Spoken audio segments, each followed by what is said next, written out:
아주 재미나게 놀고 있었답니다. 할머니는 손자에게 틀니를 탁 빼서 보여줬대요.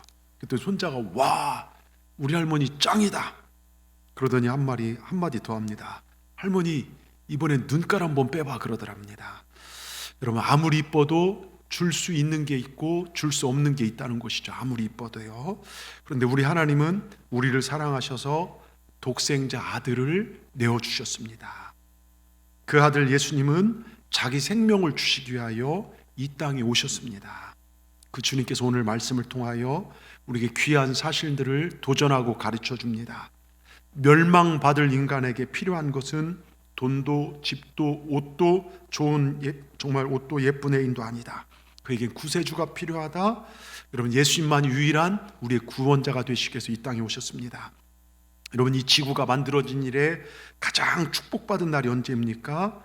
바로 하나님의 독생자 예수 그리스도가 이 땅에 오셔서 태어나신 날입니다. 그래서 우리는 성탄절을 기쁨으로 지킵니다. 근데 지금 시대를 보면 예수 없는 정말 세상에 화려함만 있는 것 같아서 마음이 아픕니다. 여러분, 이 날은요 인류의 자유가 탄생한 날이고 죄 중에 빠져 고민하던 사람들과 하나님의 아들이 나타나기를 학수고대했던 신음하던 온 세상이 희망의 소리를 들은 날이 바로 성탄의 날입니다. 여러분, 우리는 일주일 중 6일은 일하고 7일째는 쉽니다. 주일날 쉬어요. 왜요? 주님이 부활하신 날이기 때문에요. 그래서 우리는 정말로 주일을 그래서 썬데이라고 하지 않고 우린 일요일이라 하지 않고 우린 주일이라고 합니다. 그걸 로즈데이라고 해요. 주님의 날. 여러분, 정말 내가 죽어야 할 자리에 대신 죽으시고 부활하신 주님, 멸망받을 인간에게 필요한 존재는요 돈도 여러분 정말로 어떤 명예도 권력도 아닙니다. 오직 예수님밖에 없습니다. 여러분, 예수님이 여러분에게 가장 필요한 분이 되시기를 주의 이름으로 축원합니다. 오늘 그 예수님께서 오신 이유가 바로 이렇습니다. 오늘 성탄 앞둔 주일 우리가 예수님이 어떤 분인지를 살펴보면서 몇 가지 영적 교훈을 얻고자 합니다. 첫째요, 죄인들을 구원하시기 위해 이 땅에 오신 예수님이에요. 여러분, 예수님은 그 히브리어로 여호수아라고 해요. 그리고 유대인들이 지금 이제 신약 시대의 헬라어로는요 예수아입니다. 그래도 예수아 이렇게 부르는데요, 그 뜻은 여호와는 구원이시다. 따라합시다. 여호와는 구원이시다. 그러니까 이름 자체가 예수님이 세상에 오신 목적이 무엇인가를 분명히 우리에게 보여주고 있습니다. 즉 예수란 뜻은 구원한다, 우리를 영생으로 인도한다, 영생을 얻게 한다. 그러면 내게도 예수님 필요한가? 내게도 영생이 필요한가? 이 질문에 저와 여러분이 어떻게 대답하냐에 따라서 우리 영원한 미래가 결정되어집니다. 자, 여러분 명심하십시오. 우리 인생의 마지막 달이 마지막 날이요 천국과 지옥의 갈림길에 서는 날이란 것을 꼭 기억하셔야 돼요. 자, 히브리서 9장 27절에 보면 이렇게 써 있습니다. 우리 같이 큰 소리로 한번 읽겠습니다. 한 번 죽는 것은 사람에게 정한 것이요 그 후에는 뭐가 있다고요? 심판이 있으리니. 성경은 분명히 한 번 죽는 건 정한 것이고 심판이 있다고 경고합니다. 이 심판을 피할 자는 아무도 없습니다. 여러분, 아무리 가진 자도 아무리 능력 있는 자도 이 심판을 피할 자는 아무도 없습니다. 그러게 이 심판을 이기기 위해서는 구원이 필요합니다. 그래서 예수님을 이 땅에 보내신 것입니다. 여러분, 이 성탄절 앞두고 정말 있는 이 시점에서요 모든 것을 딱 멈추고 우리가 생각해야 할 것이 있어요. 예수님이 누구냐? 자기 백성을 죄에서 구원하려 오신 분이다. 그렇다면 누가 죄에 빠져 있기라도 한다는 건가? 또 죄라는 게 뭔가? 나는 죄에 빠져 있는가? 이걸 내 자신에게 물어봐야 돼요. 자, 그래야 예수님이 오신 목적이 내게도 해당되는 겁니다. 여러분, 내가 죄를 모르고 내가 죄에 빠져 있지 않았다면 예수님이 오신 게 나랑 아무 상관이 없는 거예요. 우린 죄를요 어떻게 생각하냐면 내가 행동이나 마음으로 지은 죄만 죄로 여겨요. 그런 악한 짓들, 음란한 짓들, 사람들을 해한 거나 남을 미워한 거나 이런 걸 죄로 여기는데요, 근데 여러분, 창세기나 로마서 선지자들이 나와서 꾸짖는 죄의 본질을 우리가 보아야 돼요. 여러분, 우리가 이 의미를 꽉 붙잡아야 합니다. 자, 호세아나 아모스, 에레미야, 이사야 여러 선지자들이요 나와서 이스라엘 향해서 하는 말들의 결국이 뭡니까? 한마디로 말해서 여호와께로 돌아와라. 여호와께로 돌아와라는 거예요. 죄란 무엇이냐? 하나님을 떠난 것, 떠나서 돌아오지 않는 상태가 죄라는 것입니다. 여러분, 선악을 알게 하는 열매에 그 선악과를 따먹은 행위 자체, 그것도 죄지만 그것보다 더 먼저 그걸 따서 먹기 전에 그 마음이 하나님 앞에, 하나님 분명히 먹지 말라고 했어요. 그런데 하나님 말씀을 떠나서 뱀에게 달라붙는 것, 이게 죄라는 것입니다. 그러니까 죄는 마음이 뱀에게가 달라붙어 있는 상태가 죄입니다. 마음이 세상에 가서 달라붙어 있는 게 죄고요, 돈에 달라붙어 있는 게 죄고요, 명예나 취인이나 욕망 이런 거에 달라붙어 있는 이 마음이 여러분 죄라는 것입니다. 여러분 보세요, 사단이란 존재는요 하나님 반대편에 서 있는 존재입니다. 하나님을 대적하는 편에 서 있는 게 사단이에요. 인간을 꼬실 때는 마귀라고 표현해요. 그러니까 사단, 마귀 뭐 이런 걸 굳이 구분하자면 하나님과 대적하는 게 사단이고, 사람들을 꼬셔서 죄에 빠지게 하는 건 마귀라고 표현하고요, 하나님을 대적할 때 사단하겠는데, 여러분 이게 사단의 대표적 특징은 뭐냐면 교만이에요. 여러분, 내 마음이 교만하지 않을지라도요 하나님을 대적하는 세상, 욕망 이런 거에 붙어있는 자체가 교만인 것입니다. 자, 묻겠습니다. 지금 여러분의 마음은 어디에가 붙어 있습니까? 하나님 편에 붙어 있습니까? 그럼 됐습니다. 그런데 아무리 착하고 선해도 하나님 반대편에 붙어 있다면 그게 사단이고 교만이고 영원한 죽음이라는 거예요. 그러니까 거기서부터 돌아오라는 거예요. 근데 지금 이 시대는 저를 보십시오. 죄에 대한 근본 인식이 없어요. 왜? 이 시대는 하나님 자체를 부정하기 때문에요. 하나님을 등지고 있다는 것 자체가 죄의 근본임을 인정하지 않아요. 단지 죄를 행동으로 법을 거슬리는 것만 이해합니다. 그럼 법을 어기지만 않으면요 죄인이 아닌 겁니까? 여러분, 죄인이 아니라면 죄에서 구원할 자가 필요하지 않게 된다는 것입니다. 그러니까 현대는 예수님이 필요가 없어요. 그래서 안티 기독교 세력, 예수님을 비하하는 세력들이 무수히 들고 일어나고 있습니다. 근데 과연 죄가 법을 어긴 것만 뜻할까요? 그것만 죄일까요? 왜 법을 다 지키고 살아도 왜 마음의 허무함들이나 양심에 찾아오는 이 화살은 무엇일까요? 전에 있던 교회예요. 교회 길을 걸으면 그 압구정동인데 현대 아파트라고 있어요. 근데 거기에 서울대 교수가 사셨어요. 이분은 부도 얻었고 집도 압구정 현대 아파트면 굉장히 비싼 아파트거든요. 30평에 여러분 집만 한 20억 이상 되는 그런 집에 이렇게 살면서, 근데 허무해. 살아갈수록요, 지식을 알아도 부를 누려도 살아갈수록 허무해요. 내가 왜 사는지 이런 본질적인 질문에 쳐다보니까 허무하기 시작합니다. 근데 어느 날 창문에서 자살 그런 막 이것도 찾아오고, 그런데 어느 날 창문에서 보니까 사람들이 신호대기 앞에 서서 신호가 바뀌면 팍 건너가요. 보니까 교회로 들어가는 겁니다. 이분이 교회 와서 참된 인생의 목적을 발견하고 그렇게 정말 이렇게 살아가는 것을 간증하는 걸 들었는데요.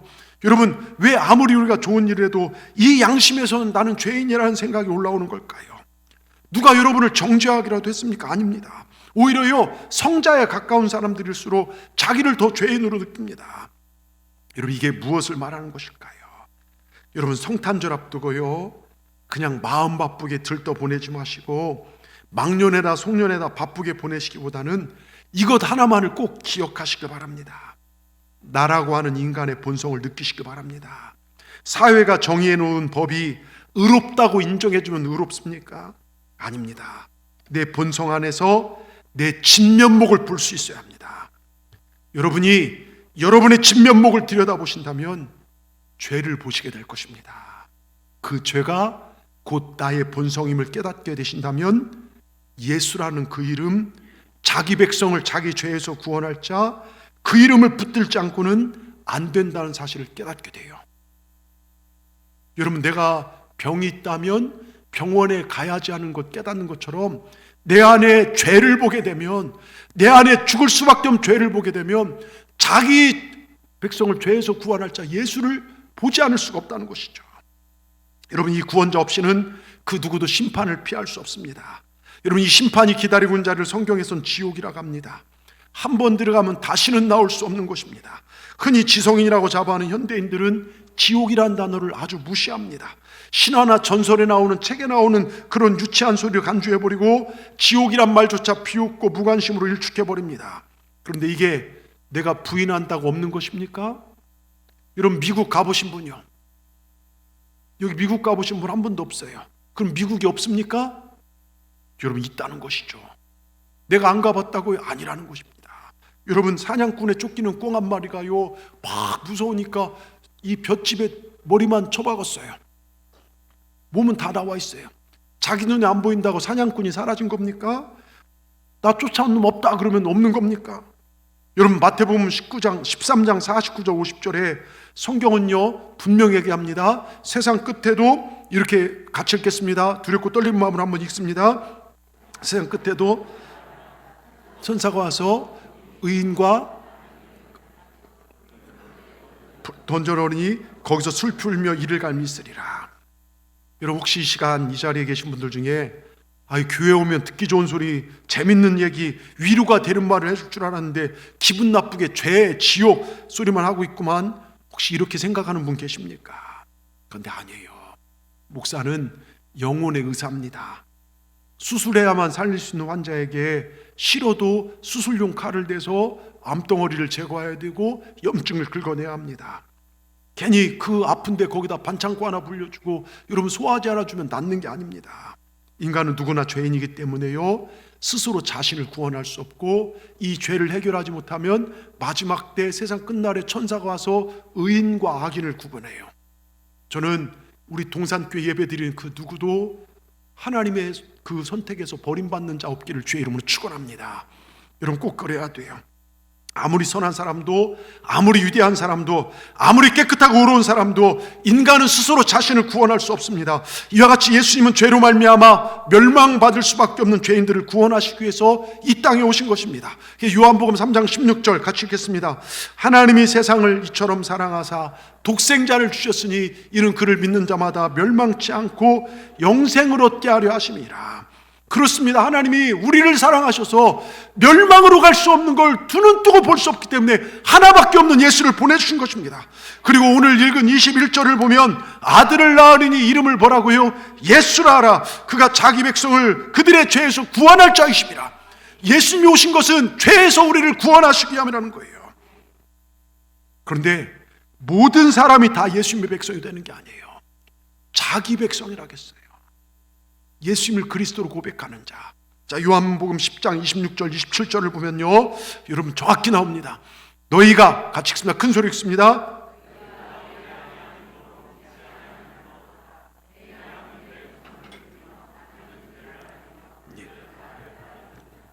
여러분, 너희가 내 양이 아니므로 듣지도 않고 믿지도 않고 내 양은 내 음성을 들으며 나는 그들을 알며 그들은 나를 따르니라. 여러분, 누가 예수님께 속한 자입니까? 하나님 말씀을 믿고 하나님 말씀을 듣고 순종하는 자예요. 여러분, 요한복음 1장 12절을 보면 예수님을 영접하는 자, 곧 그 이름을 믿는 자들에게 하나님의 뭐가 되는 권세를 줬다고요? 자녀가 되는 권세를 주셨습니다. 예수님을 영접하는 자, 그 이름을 믿는 자들이 하나님의 백성이며 예수님께 속한 사람은 죄를 고백하고 죄사함 받는 축복을 누리게 됩니다. 그러게 그는 반드시 하나님께서 그를 구원해내십니다. 여러분, 우리가 하나님의 백성임을 기억하시길 바랍니다. 이 시간 마음을 여시고 그 예수님을 내 중심에 모시길 바랍니다.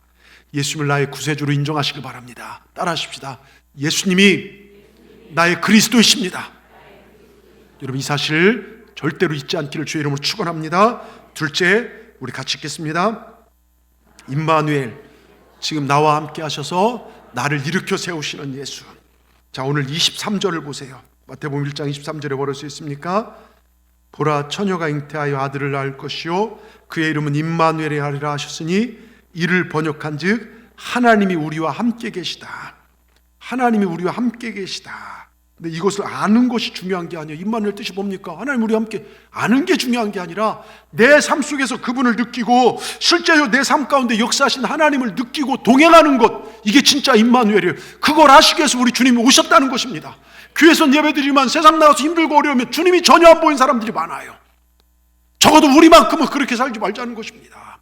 임마누엘, 주님이 나와 함께 한다는 걸 믿고 직장이나 학교나 가정이나 어디서든 주님과 동행하시라는 겁니다. 여러분, 인생 살면 어려울 때 얼마나 많습니까? 그런데 주님이 나와 함께 한다면 우리는 이겨낼 수 있다는 거예요. 그런데 여러분, 이 이름은요 하나님의 속성을 보여주는, 그러니까 하나님의 성격을 보여주는 그런 의미인데요, 하나님은 우리와 참 계속 함께 하고 싶어요. 우리가 너무 좋아서 자꾸 막 우리 가운데 다가오신 분이십니다.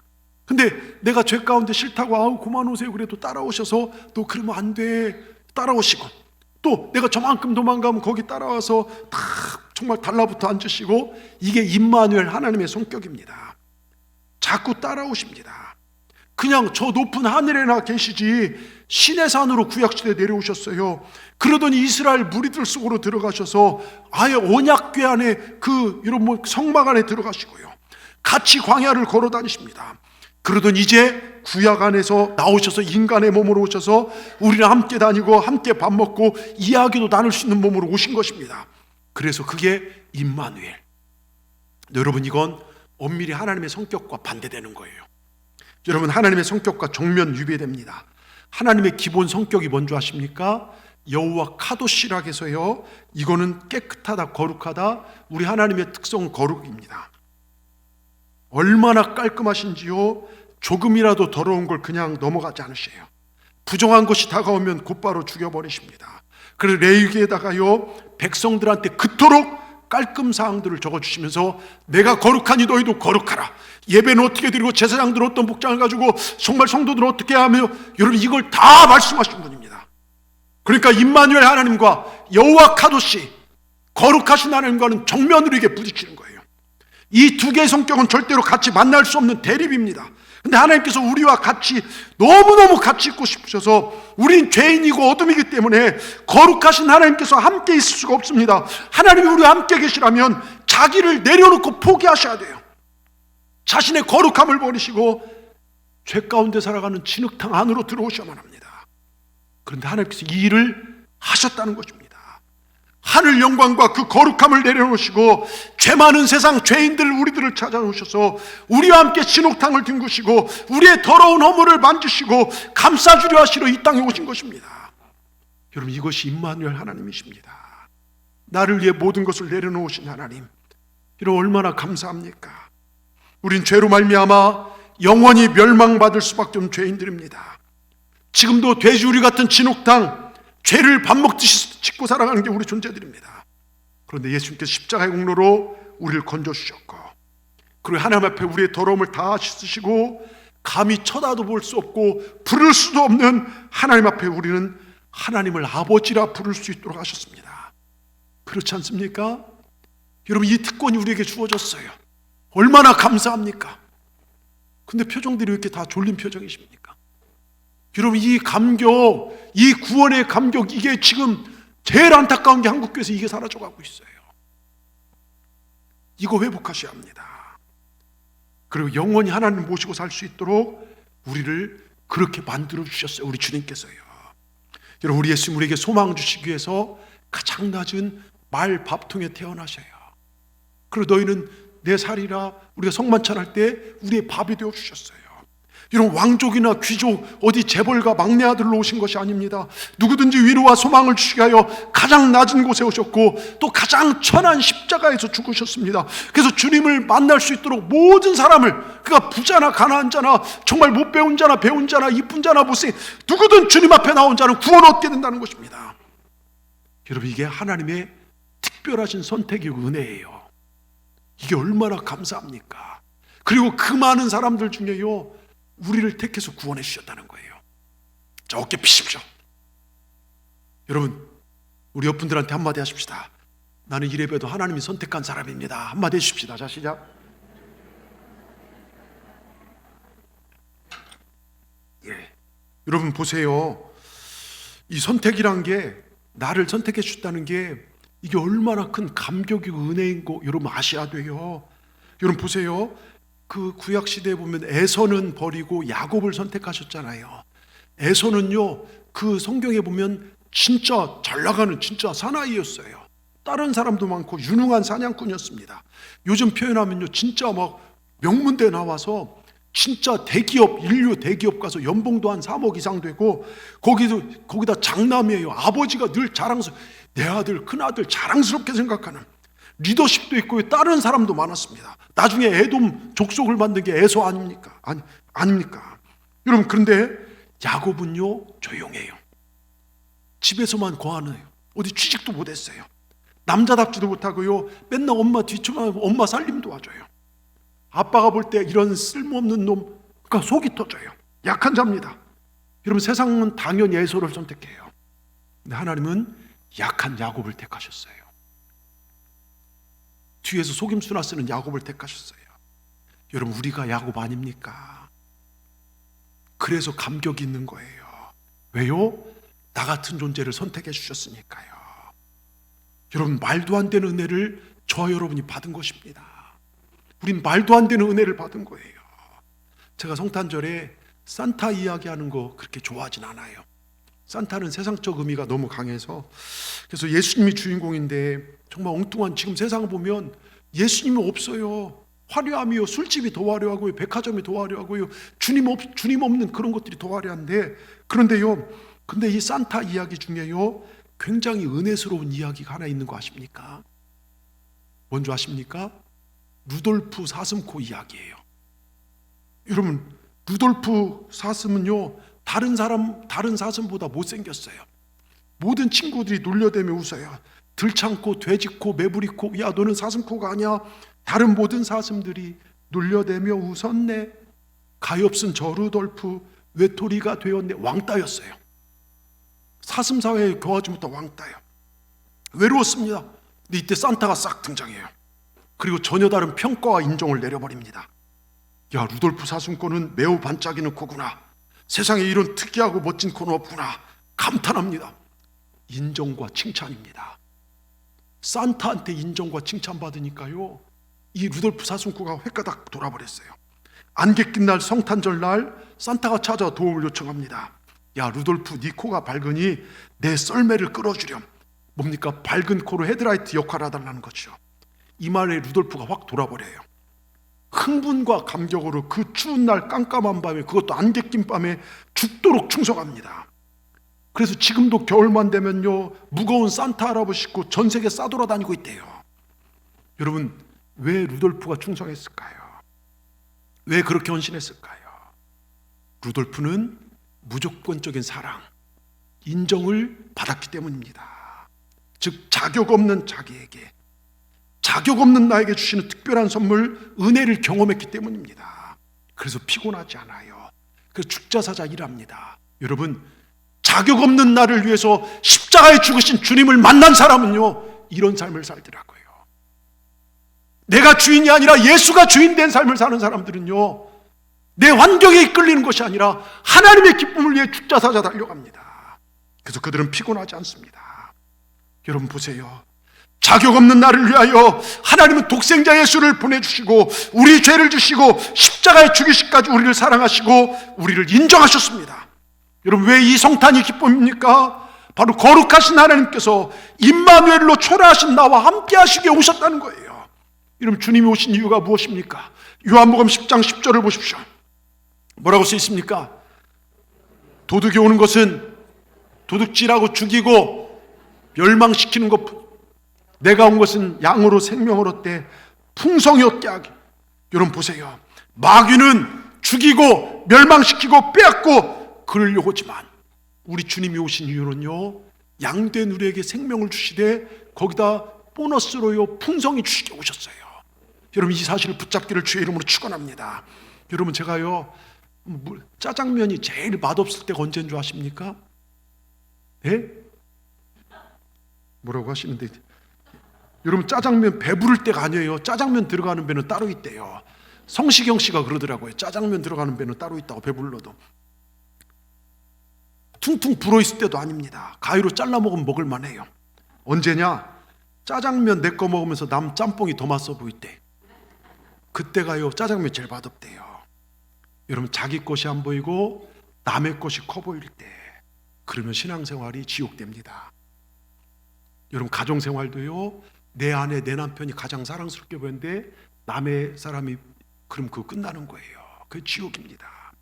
여러분, 내가 받은 은혜와 선물이 있고 남과 비교하기 시작하면요 예수님을 믿으면서도 그 큰 사랑 받았음에도 임마누엘로 함께 하신 주님을 보지 못하고 불만과 원망에 빠져 살더라고요.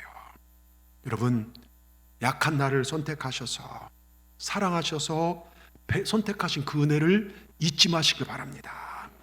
여러분, 한 분 한 분은 주님이 택한 분들입니다. 여러분을 한 명 한 명을 위해서 십자가에서 우리 주님은 물과 피를 쏟으시고 부활하셨습니다. 그리고 말씀하십니다. 너는 내 자녀라. 너는 내 것이다. 여러분 마음을 열고 받으시길 바랍니다. 그 예수님 만나십시오. 나를 무조건 사랑하신, 조건이 없어요, 무조건 사랑하신 그 사랑의 감격에 사로잡히시길 바랍니다.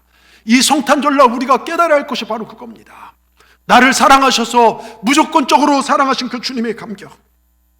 그래야 내 인생의 방황이 끝나고 목숨 걸 사명을 발견하게 됩니다.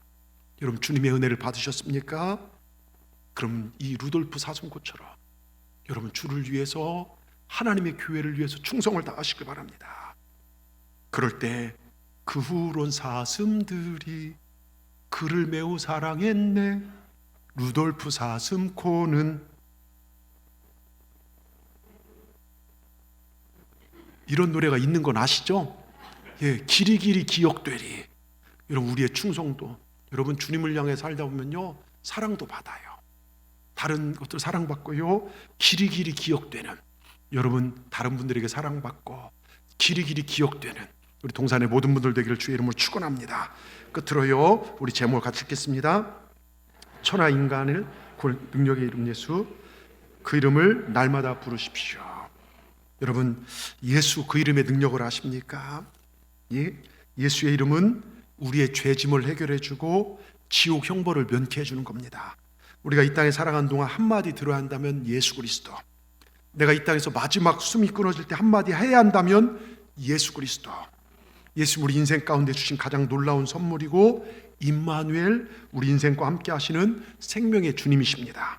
그러기에 예수님의 이름은 여러분 특별히 우리 믿음의 사람들이 활용하는데 두 군데가 있어요. 뭐냐? 전도의 능력이에요. 여러분 전도의 권세가 되는 것입니다. 자, 사도행전의 첫 번째 역사가 뭘까요? 사도행전 첫 번째 역사, 사도행전 1장 2장은 정말 그들이 이렇게 모여서 성령 받고 막 이제 퍼져나가기 시작하는데 첫 번째 역사가 안진뱅이를 일으킨 역사. 첫 번째 역사가 뭘까요? 예, 안진뱅이를 일으킨 역사입니다. 예. 여러분 베드로와 요한이 기도하러 성전에 올라가다가 그때 구걸하는 안진뱅이를 봐요. 은과 금은 없거니와 내가 있는 곳으로 너에게 주노니 곧 나사렛 예수 이름으로 명하는 일어나 걸으라. 그 즉시 예수 이름이 권세가 되어 나면서부터 안진뱅이, 평생 빌어먹고 사는 안진뱅이가 그 자세에 일어납니다. 그런데 여러분 이런 박수를 취하잖아요. 이 권세가 어디서 나냐면서 예수님을 그 바로 전에 십자가에 잡아 죽인 그들로부터 공격이 들어와요. 그때 사도행전 3장 15절 16절 뭐라고 써 있습니까? 베드로가 너희는 생명의 주 예수 그리스도를 죽였도다. 그리고 하나님이 죽은 자 가운데 살리셔서 우리가 이 일의 증인이로다. 그 이름을 믿음으로 그 이름이 너희 보고 아는 이 사람을 성하게 하였나니 예수로 말미암아 난 믿음이 너희 모든 사람이 이같이 완전히 낫게 하였느니라. 뭘로 낫다고요? 예수로 난 믿음이 그를 낫게 했다는 것입니다. 여기 예수 이름이란 말이 한 절에 두 번이나 나와요. 너희들이 죽인 예수가 다시 살아나서 이 사람을 이렇게 세웠다고 베드로가 큰 소리로 증거합니다. 이 당당함을 증거하니까요 어떻게 합니까? 공중권세 잡았던 그 세력들이 베드로를 잡아다 옥에 집어넣습니다. 하룻밤을 잔 다음에 그 다음날 재판석에 끌려 나옵니다. 베드로와 요한이 재판석에 앉았습니다. 재판을 담당한 대제사장들과 재판관들은 궁금합니다. 도대체 갈릴리 제대로 배우지도 못한 저 천하디 천하 어부 출신들이 무슨 이름을 가지고 누구 권세를 가지고 이런 기이한 일을 행하느냐, 그걸 알고 싶어 그들을 신문합니다. 그때 사도행전 4장에 보면 그들의 질문과 베드로의 대답이 나옵니다. 4장 7절 사도들을 가운데에 세워두고 묻되, 제가 제사장이 되겠습니다. 오늘은 악한 제사장, 너희가 무슨 권세와 네 이름으로 이 일을 행하였느냐? 베드로가 대답합니다. 10절 여러분들이 베드로가 읽는 겁니다. 여러분 베드로가 되세요. 아시죠? 그 믿음으로 읽습니다. 자, 시작.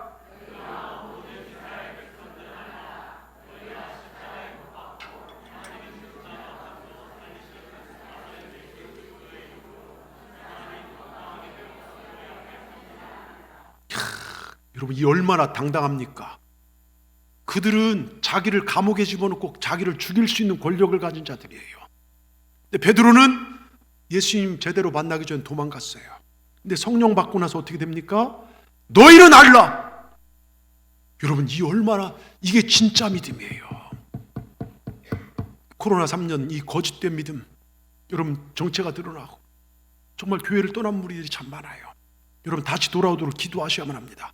근데 그게 두렵지 않고 너희는 알라, 너희와 모든 이스라엘 백성 알라, 너희가 십자가에 못 박고 하나님 죽은 자 가운데 다시 살리신 우리 예수님은 살아나셨습니다. 나사렛 예수 그리스도 이름으로 이 사람이 건강하게 되었다. 그리고 이어진 말씀이 사도행전 4장 12절. 여러분 얼마나, 자 우리 같이 읽겠습니다. 다른 이름으로는 구원을 받을 수 없나니 천하 사람 중에 구원받을 만한 다른 이름을 우리에게 주신 적이 없는지. 여러분, 천하 사람 중에 구원받을 만한 다른 이름이 없습니다. 여러분, 다른 종교가 아니에요. 오직 예수님만이 우리를 구원하십니다. 그래서 초대교회 성도들 예수님이 절대적이었어요. 어디를 가나 예수, 그들은 모일 때마다 예수 이름을 찬양했습니다. 사람들 만날 때마다 예수 이름을 증거했고, 위협을 당하고 핍박을 당할 때마다 예수 이름을 기도하며 싸웠습니다. 병자를 앞에 놓고 예수 이름을 일으켰습니다. 귀신과 악령의 역사 앞에 예수 이름으로 대적했습니다. 예수 이름으로 그들은 세상을 정복했어요. 근데 지금 교회를 보세요. 우리가 초대교회로 돌아갑시다 기도하잖아요. 알고나 하는 소리인지 모르겠어요. 초대교회는 이런 시스템 없었어요. 히터 없었습니다. 여러분, 음향시설 없었어요. 예배하다 걸리면, 잘못 걸리면요 큰일 납니다. 그래도 그들은 예배로 힘썼고, 그들은 예수 이름으로 세상을 뒤엎어놨어요. 근데 지금 보세요. 너무 좋아요. 차량 운행도 되고요, 정말 너무 좋은 환경에서 성가대도 있고요, 오케스트라도 있고요, 큰 교회 가면 뭐 행사들도. 그런데 예수만 없어요. 우리 안에 예수님이 계시잖아요. 능력이 나타나지 않습니다. 그래서 전도를 해봐야 여러분 예수님의 능력이 나타납니다. 여러분, 우리가 전도하다 보면요, 어제도 전도하고 또 계속하지만 눈을 동그랗게 뜨고 쳐다보는 사람들도 있고요, 전도지를 본 앞에 찢는 사람도 있고요, 어떤 사람은 건빵 맛있다고 건빵만 2개 달래요. 종이는 필요 없고요. 여자분들 전도하면요, 옆에 애들이 집에서 밥이나 찍고 싶지 뭐하냐고 이런 분도 있어요. 똑똑한 사람 발꼬리 늘어지고요, 신천지는 저한테 주세요 제가 받게, 그러더니 이것도 우리 것도 받아보세요, 아름다운 세상 신천지입니다 그러는데요, 그런 분들도 있고요. 또 어떤 분들은 교회를 적폐다 어쩌다 하면 욕하는 사람도 있어요. 여러분, 그럼 이런 사람들 어떻게 복음을 전할 수 있습니까? 내 경건과 도덕적 능력으로 선행을 베푼다고. 여러분 보세요. 코로나 터졌을 때 사람들이 뭐라 하겠습니까? 교회가 세상에 칸이 돼서는 안 됩니다, 예배를 멈춰야 합니다. 그때 떠나간 사람들요 다 돌아오지 않아요 지금요. 여러분, 그게 선행으로 그들이 세상이 변화될까요? 잘한다 이렇게 인정은 받을지 몰라도요, 여러분 아니에요. 세상의 지식을 가지고 그들에게 복음이 증거될까요? 더더구나 예수님을 십자가에 못 박은 폭도들 앞에서 어떻게 복음을 전할 수 있겠습니까? 우리 힘에 굴복되지 않고 우리 이성에 그들은 설득되지 않습니다. 그러나 베드로가 오직 예수 이름으로 너희는 알라 선포했을 때요, 그들이 주님 앞에 돌아온 역사, 그 하루에 3,000명 5,000명, 그들이 누굽니까? 예수님을 십자가에 못 박으라 외쳤던 그들 아닙니까? 그들이 돌아오기 시작했습니다. 허다한 무리가 주님 앞에 돌아왔어요. 누구 때문에요? 예수 이름 때문에요. 이게 예수 이름의 능력입니다. 우리 힘으로 어떻게 변화시킵니까? 여러분, 오늘 통계 자료 보니까요, 예수 믿는다고 하면서 예수 그리스도의 이름으로 마귀를 물리치고 질병을 치료하는데 선포할 줄 모르는 그리스도인들이 92%래요. 여러분들 중에 아프면 그냥 병원 가죠. 근데 병원 가기 전에 예수의 안으로 깨끗해질지어다 선포해 보신 적 있습니까? 그런 분들 몇 분 안 돼요. 어디 병원이 잘 보더라. 여러분, 예수 이름으로요. 또 예수를 믿는다 하면서 1년이 지나도록요, 예수 그리스도의 복음을 진지하게 한 번도 전하지 않는 사람이 98%래요. 100명 중에 2명만 전하고. 그러고 보면 저희는 참 그래도 수요일 토요일 저희가 전도하지만 100명 중에 한 20명은 복음을 전하는 것 같아요. 또 구석구석에서 여러분들이 복음 전하는 것도 참 감사한데요, 여러분 보세요. 영광스러운 이름을 가지고 있으면서도 그 이름을 전혀 발설하지 못하고 살아가는 정말로 못난 교인들이 그렇게 많다는 것입니다. 여러분, 주 예수님의 이름은 너무나 영광스러워서 우리만 알고 있을 수 없잖아요. 너무 존귀해서 나 혼자만 가지고 있을 수 없잖아요. 너무 능력이 커서 숨길 수가 없지 않습니까?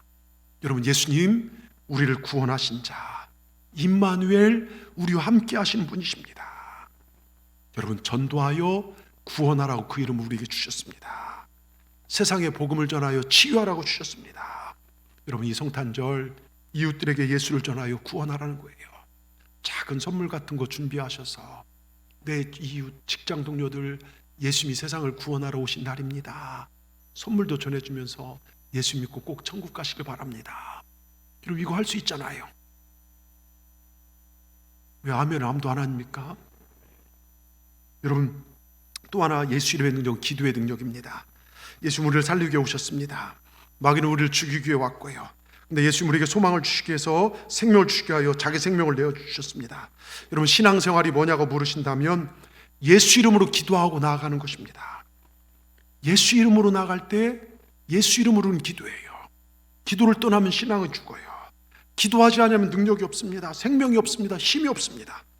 우리 예수님조차도 사역을 시작하실 때요, 기도로 시작하셨고요, 예수님조차도 십자가실 때 정말 땀방울이 핏방울 되도록 기도하셨습니다. 하나님과 교통하지 않는데 여러분 무슨 힘이 있겠습니까? 예? 우리 학생들, 중고등학생들 얼마나 기도해요? 기도 일주일에 거의 1분도 안 하지. 그래도 저는요, 중고등학교 때 은혜 받아갖고서 막 2시간 이상씩 기도했어요. 예? 여러분, 기도하지 않고 어떻게 능력이 나타납니까? 여러분, 오늘 이 시대를 이길 수 있는 무기가 어디에 있다고 생각하십니까? 기도야말로 모든 일을 할 수 있는 능력이 기도에 있어요. 여러분, 갈수록 새벽 제단이 줄고 있어요. 어른 세대들이, 젊은 세대들이 이어지질 못해요. 요즘 너무 정말 저녁 프로그램들이 너무 많죠. 세상 즐길 것들이 많죠. 근데 유명한 그 E.M. 바운주 기도신학의 대가가 그런 얘기를 하죠. 기도에 필적하거나 기도를 대적할 수 있는 것은 아무것도 없다. 또 믿음의 기도는 전능하신 하나님을 굴복시킨다. 로버트 홀도 말했습니다. 여러분, 하나님의 보좌를 움직이는 것이 기도입니다. 가정에도 항상 위기가 오고 기업에도 건강에도 옵니다. 근데 우리가 기도하면 여러분, 건강도 이겨낼 수 있고 질병도 이겨낼 수 있고 환난도 불경기도 시험도 재난도 사고도 이겨낼 수 있을 줄 믿습니다. 여러분을 찾아오는 모든 어둠의 세력을 기도하는 사람 물리칠 수 있습니다. 따라하십시오. 예수 이름으로 명하노니 물러갈지어다. 이걸 자주 활용하십시오. 제가 몇 번 얘기했지만 스탠리 존스라고 인도 선교 사역에 정말 선교하셨던, 평생을 바쳤던 분인데요, 이분이 선교 사역에 큰 획을 그었던 분 중에 한 분입니다. 근데 이분이 정말 연세 드신 나이에 뇌출혈로 반신불수가 되어버렸어요. 사람들은 그를 강제로 미국의 병원에 입원시켰습니다. 근데 그는 치료를 받으면서 자기 병실에 들어오는 모든 의사나 간호사들에게 나에게 약이나 이런 걸 투여하기 전에 먼저 나에게 이렇게 말해 주시오. 나사렛 예수 그리스도 이름 명하노니 스탠리야 일어나 걸으라 명해 주시오. 부탁했습니다. 우리 간호사, 여기 서미경 간호사님, 누가 그렇게 부탁해 본 적 있습니까? 없죠. 그렇게 하라면 하겠습니까? 네. 마지못한 내가 나왔는데요. 예, 사실 이런 분들이 거의 없어요. 우리 교회 간호사 분들이 여러 분 계시는데요. 여러분, 그런데 계속 부탁하니까 간호사나 의사들이 그렇게 했어요. 약을 투여하기 전에, 약을 주기 전에 나사렛 예수 명하는 스탠리야 일어나라. 그러면 스탠리는 그 즉시 아멘 대답했습니다. 혹시 노망이 든 것 같다고 생각할지 모르지만 여러분, 놀랍게도요, 그분은요 6개월 만에 일어났어요. 인도에 쓰러져서 보스턴까지 오는 시간도 걸렸는데 6개월 만에 일어났습니다. 그리고 더 늦은 나이에 또다시 선교를 떠났어요. 여러분, 예수 이름의 권능을 믿지 않은 사람은 결단코 경험할 수 없는 일이죠. 여러분, 병든 분들이 있다면 하루에 10,000번이라도 선포하십시오. 나사렛 예수 명하노니 병마야 물러갈지어다. 여러분, 삶에 문제가 있는 분 이렇게 선포하십시오. 나사렛 예수 명하노니 문제는 해결될지어다. 진로가 막힌 분들은 이렇게 선포하십시오. 나사렛 예수 명하노니 막힌 문은 열릴지어다. 여러분, 왜 성탄이 기쁨입니까? 질병과 환난과 어려움으로 누워있는 우리들에게, 죄악으로 쓰러져 있고 좌절 가운데 빠져있는 인생에게 일어나 걸으라 명하시기 위하여 우리에게 참 자유를 주시기 위하여 이 땅에 오신 그 주님 때문에 기쁨 아닙니까? 이러한 권세를 주시러 주님께서 이 땅에 오셨습니다. 엎드려 신음하고 고통당하는 우리에게 일어나라, 내가 새 힘을 주겠다 찾아오신 날이 바로 성탄입니다. 여러분, 날마다 예수 그리스도의 이름을 부르시기 바랍니다. 길을 걸으면서도, 아침에 일어나서도, 차를 타고 갈 때도 예수 이름을 부르시기 바랍니다. 누구든지 부르시오. 그 이름을 믿는 자, 그 능력이 나타나게 될 줄 믿습니다. 여러분, 제가 몇 번을 말씀드렸던 박모세 청년, 영상도 보여주고 이번 다니엘 기도회 강사로 나와서 큰 은혜를 받았어요. 여러분, 태어날 때 기형으로 뒤통수 머리뼈가 없이 태어났어요. 그러니까 안에 있는 뇌가 다 흘러나왔습니다. 그래서 대뇌의 90%를 잘라내고 손의 70%를 잘라냈습니다. 병원 측에서는 100% 죽는다 얘기했습니다. 완전 중증 장애 중에 장애죠. 지금도 눈이나 이게 잘 안 보여요. 근데 엄마가 모세라고 이름을 지어줬습니다. 왜요? 건진받으라고요. 죽을 수밖에 현실에 건진받으라고요. 그 할머니는 기도의 용사입니다. 교회에서 기도하면서 정말로 하나님께 건져주길 바랬는데 살 확률 0%를 이기고 생존합니다. 한 가지씩 장애를 극복하고요, 삼성 직원들 앞에서 또 평창 그 올림픽위원회 앞에서 대중 앞에서 애국가지창을 한 적이 있고요, 가요제에 나와서 대상을 받기도 하고 지금은 전 세계를 다니면서 사람들에게 복음을 전하고 이렇게 살아계신 하나님을 증거하고 있습니다. 더 놀라운 것은요, 수많은 성경을 줄줄이 암송합니다. 보이지도 않는데요. 10% 남은 뇌에 하나님의 능력이 많이 일으켜 세웁니다. 니들 100% 뇌 있지? 우린 100% 뇌가 있어도 성경 한 구절 외우는 것 잘 못 외워요. 여러분, 혹시 여러분 중에 살 확률이 1%도 안 되는 분 계십니까? 지금 아무것도 없습니까?